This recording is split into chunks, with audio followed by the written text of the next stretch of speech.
দর্শক, স্ক্রিনে যে নকশাটা আপনারা দেখতে পাচ্ছেন, এই নকশাটি হচ্ছে একটা বান মারা নকশা।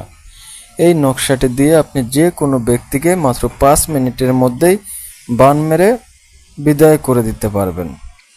এই অত্যন্ত পাওয়ারফুল একটা বান মারা নকশা, তাই নিয়ম জানতে অবশ্যই আপনি সম্পূর্ণ ভিডিওটি দেখবেন, কেউ স্কিপ করবেন না। যদি কেউ স্কিপ করে ভিডিওটি দেখেন তাহলে হয়তোবা কোনো গুরুত্বপূর্ণ স্টেপ আপনার মিস হয়ে যেতে পারে, যার কারণে এই ভিডিওটি আপনার কোনো কাজে নাও আসতে পারে।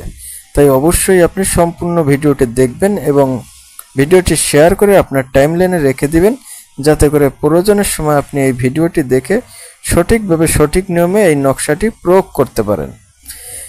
তো এজন্যই আপনাকে প্রয়োজন হবে যে কোনো একটা লাউ।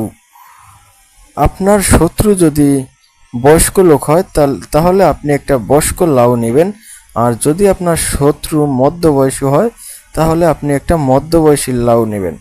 যদি আপনার শত্রু অল্প বয়সী হয় তাহলে আপনি অল্প বয়সী একটা লাউ নেবেন।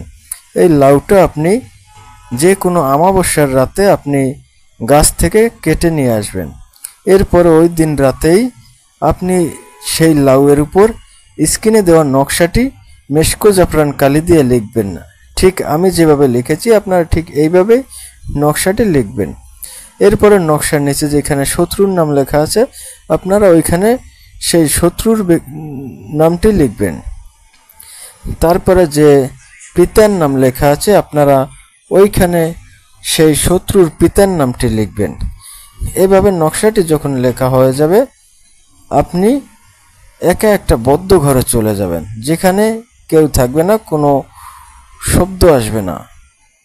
আর কাজটা যখন আপনি করবেন তখন কারোর সাথে কোনো ধরনের কথা বলতে পারবেন না। আর এটি অবশ্যই পাক পবিত্র অবস্থায় করতে হবে।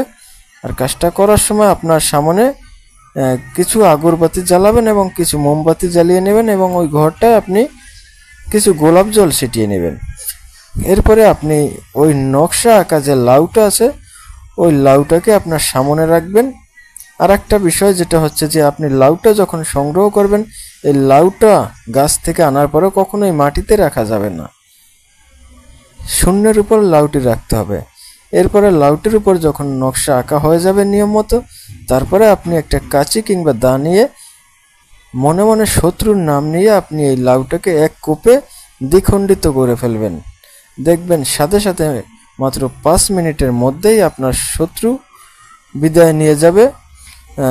যেটা আসলে ফেসবুকে একটা সোশ্যাল মিডিয়া, এখানে সব ধরনের শব্দ তো ব্যবহার করা যায় না, তাই ওরকমভাবে বলতে পারলাম না, কিন্তু আপনাদেরকে বুঝে নিতে হবে। আসলে বানমারা নকশাগুলো খুবই কার্যকরী এবং পাওয়ারফুল, তাই অবশ্যই আপনারা যারা শত্রুর জ্বালায় অতিষ্ঠ তারা এই নকশাটি প্রয়োগ করে দেখতে পারেন, ইনশাআল্লাহ ভালো ফলাফল পাবেন।